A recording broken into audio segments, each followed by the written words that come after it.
বিসমিল্লাহির রহমানির রহিম।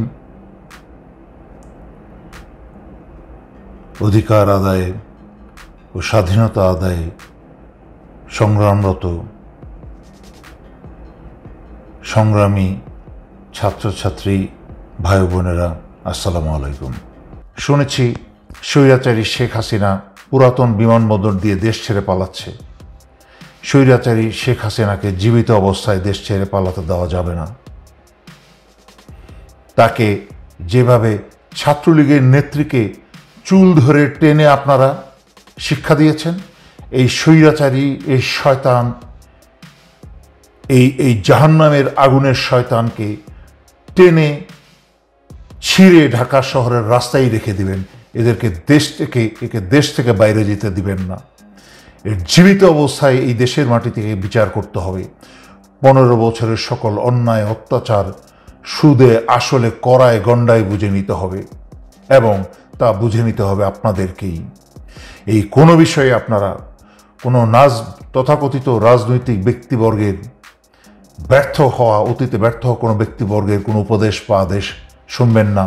তাদের উপদেশ শোনা মানেই তাদের ষড়যন্ত্রে পা দেওয়া। কারণ তথাকথিত বিরোধী দলেও স্বৈরাচারী শেখ হাসিনা এবং ভারতের পুষ্ট প্রচুর মির্জাফর ভরা।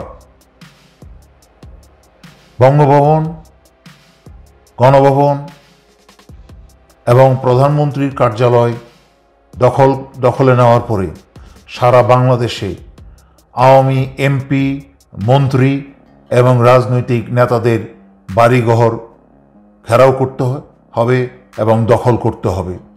প্রয়োজনে যা ব্যবস্থা নেওয়ার প্রয়োজন দেশকে মুক্ত করার জন্য, বাংলাদেশের মানুষের এবং ছাত্রছাত্রীদের অধিকার, ন্যায় দাবি আদায় এবং বিচার আদায়ের যেই সকল ব্যবস্থা নেওয়া দরকার তা এখনই নেবার সময়। কোনো প্রকার মিথ্যা অভিনয়, মিথ্যা প্রতিশ্রুতিতে ঘরে ফিরে গেলেই মরতে হবে, যার হুঁশিয়ার আমি আগেও বহুবার দিয়েছি এবং প্রতিটা কথাই সত্যি হয়েছে। দুর্বার সংগ্রামে এগিয়ে যান, দেশকে স্বাধীন করুন। এই শেষ সুযোগ। আল্লাহ আপনাদের সকলের সহায় হন।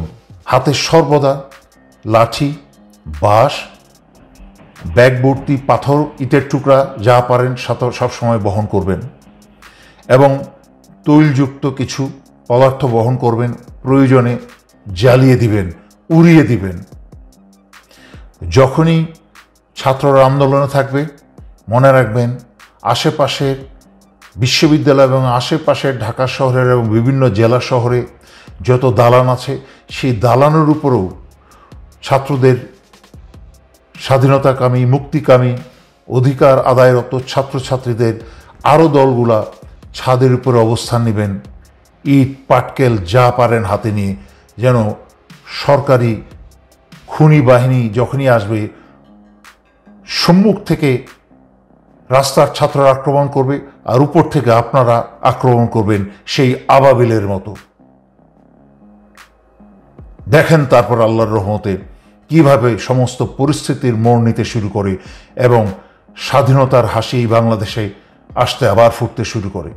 আমার অনুরোধ এবং নির্দেশ থাকবে, সমগ্র বাংলাদেশের ছোট বড় স্কুল, শিক্ষালয়, কলেজ, বিশ্ববিদ্যালয়ে, গ্রামে গঞ্জে, উপজেলায়, জেলায়, শহরে, সকল জায়গার ছাত্রছাত্রীরা আপনারা রাস্তায় নেমে আসুন। কারণ এই অধিকার শুধুমাত্র শহরভিত্তিক ছাত্রছাত্রীদের জন্য নয়। এই অধিকার রক্ষার যুদ্ধ, এই ভবিষ্যৎ সুন্দর করার যুদ্ধ বাংলাদেশের পরবর্তী প্রজন্মের সকল ছাত্রছাত্রীদের। তাই সবাইকে অংশগ্রহণ করতে হবে। আর নির্লজ্জের মতো টিভির সামনে বসে থেকে সেই সকল ছাত্রছাত্রীদের অভিভাবকরা অথবা তাদের আত্মীয় স্বজনরা, অন্যান্য ব্যবসায়ীরা, আপনারা নির্লজ্জের মতো, অসহায়ের মতো ঘরে বসে থাকবেন না। বহু মার খেয়েছেন, ব্যবসা বন্ধ হয়েছে, অনেক শিক্ষা হয়েছে। এখনও যদি লজ্জা হয়ে থাকে, তাহলে যেহেতু শিশুদেরকে আপনারা পথ দেখাতে পারেন নাই, এবার শিশুদের নেতৃত্বে দেশের মুক্তিতে ঘর থেকে বেরিয়ে আসুন। ছাত্রছাত্রীদের সাথে, আন্দোলনরত ছাত্রছাত্রীদের সাথে একাত্মতা ঘোষণা করুন যে বাংলাদেশের স্বাধীনতার আন্দোলন, অধিকার আন্দোলন বা যে কোনো রাজনৈতিক আন্দোলন সবসময় ঢাকা ঘিরে ছিল। ছাত্রীরা এই প্রথম সুন্দর উদাহরণ এবং মুক্তিকামী উদাহরণ তারা দেখিয়েছে যে সারা বাংলাদেশের অন্যান্য জেলা শহর, চিটাগাং, বরিশাল এবং অন্যান্য স্থানেও ছাত্রছাত্রীরা একইভাবে আন্দোলনে শক্তিশালী হয়ে উঠেছে এবং ভারতের সকল আদেশে তারা দেশকে বিক্রি করতে সাহায্য করছে। সেই ক্ষেত্রে সশস্ত্র বাহিনীও যতদিন পর্যন্ত দেশ এবং জনগণের পক্ষে না দাঁড়াবে, যতদিন এই স্বৈরাচারী সরকারের বিপক্ষে না দাঁড়াবে, ততদিন এই সশস্ত্র বাহিনীও দেশ এবং জনগণের শত্রু এবং তাদেরকে সেভাবেই বিবেচনা করতে হবে।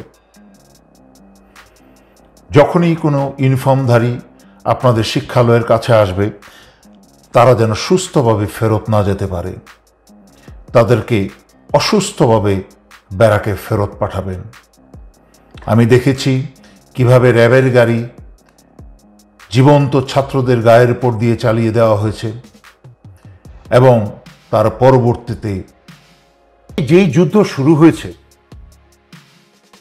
বাংলাদেশের ছাত্র জনতা কখনোই পিছু হটবে না। আপনারা দেখছেন কারফিউ জারি করেও কিন্তু ঘরের মাঝখানে বসিয়ে রাখতে পারেন নাই। কারফিউ জারি করার পরেও কিন্তু ছাত্রী জনতা কিন্তু রাস্তায় নেমে এসেছে, যেখানে যা করণীয় করছে এবং পুলিশ ভয়ে নিজের পুলিশের ইউনিফর্ম না পরে সেনাবাহিনীর ইউনিফর্ম পরছে, কাপুরুষের মতো, ইঁদুরের মতো। শেখ হাসিনা গর্তের মাঝখানে ঢুকে ভারতে বসে সে বড় বড় বক্তৃতা দিচ্ছে, করার ক্ষমতা থাকলে করত, কিন্তু করার ক্ষমতা নাই বলে চিৎকার করে যাচ্ছে, একা একা শেষ চিৎকার করে যাচ্ছে, মরণ চিৎকার করে যাচ্ছে। সুতরাং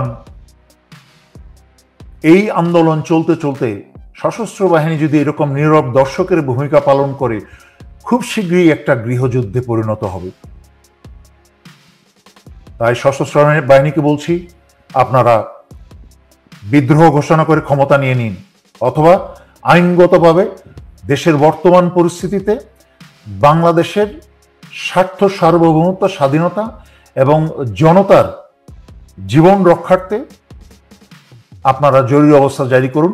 সরকার ব্যবস্থা চালু করতে পারেন, কারণ জনতার শক্তি হচ্ছে বৃহত্তর শক্তি। সেনাবাহিনীর অস্ত্র কোনো শক্তি না, আসল শক্তি হচ্ছে জনতার শক্তি।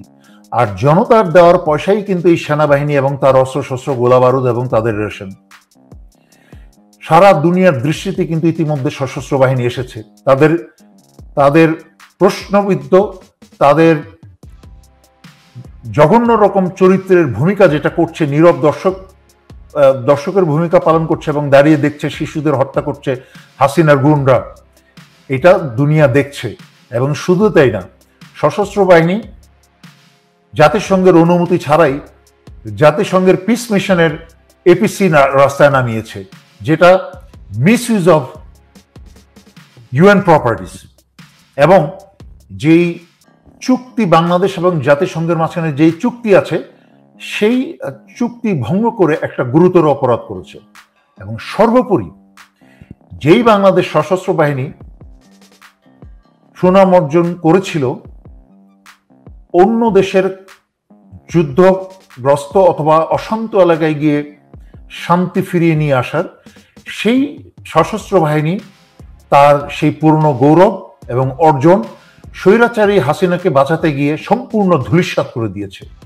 দুনিয়ার সামনে প্রমাণিত হয়ে গেছে যেই এই সশস্ত্র বাহিনী বাংলাদেশে নিজের ঘরের শান্তি রক্ষা করতে পারে না, দুনিয়ার শান্তির কোত্থেকে রক্ষা করবে? শুধু ফুলুস কামাতে যায়, ওখানে ডলার কামাতে যায়, ভিতরে কোনো সৈনিক নাই। খালি ইউনিফর্ম পরলে কি সৈনিক হয়? আজকে একটা এই যে দেখেন পুলিশ, কারণ যেহেতু বাংলাদেশি মানুষ জানে এই বদমাশের সমস্ত কাহিনী, তার এই ভাষণ শুনে শয়তানও হাসছে, মানুষ তো হাসছে দূরের কথা। পুরো সময়টা আমি করলো, তারপর একটা লম্বা তালিকা দিল কি কি জ্বালিয়েছে, কোথায় কোথায় কি জ্বেলেছে, ইত্যাদি ইত্যাদি। তো আমাদের নবীকে এবং ওনার ভাইকে বলেছিলেন যে তোমরা আমাকে খোদা মানো, কুমুক কুমুক ইত্যাদি ইত্যাদি, আমার কথা বিশ্বাস না করে তোমরা অন্যের কথা বিশ্বাস, মানে ইত্যাদি, ওই ওই ইতিহাসে যাচ্ছি না। তার কিন্তু তারপরেই যে তার এরকম একটা অপমানজনক সমুদ্রের পানিতে ডুবে মৃত্যু হবে সেটা কিন্তু ফেরাউনও জানতো না। দেখেন তখনের ফেরাউন এত শত হাজার বছর আগের, হাজার হাজার বছর আগের, আর এখনের বেশি দূরে যেতে হবে না। সে 1975-এ মুজিব যখন পাইপ টানছিল, এই মুজিব ফেরাউনও কিন্তু যে রক্ষী বাহিনী দিয়ে 40, 50, 60 হাজার বাংলাদেশি হত্যা করেছে, সেই মুজিব ফেরাউনও কিন্তু জানতো না যে পাইপ টানার সময় তার 10 মিনিট পরে সপরিবারে সে নিহত হবে। কিন্তু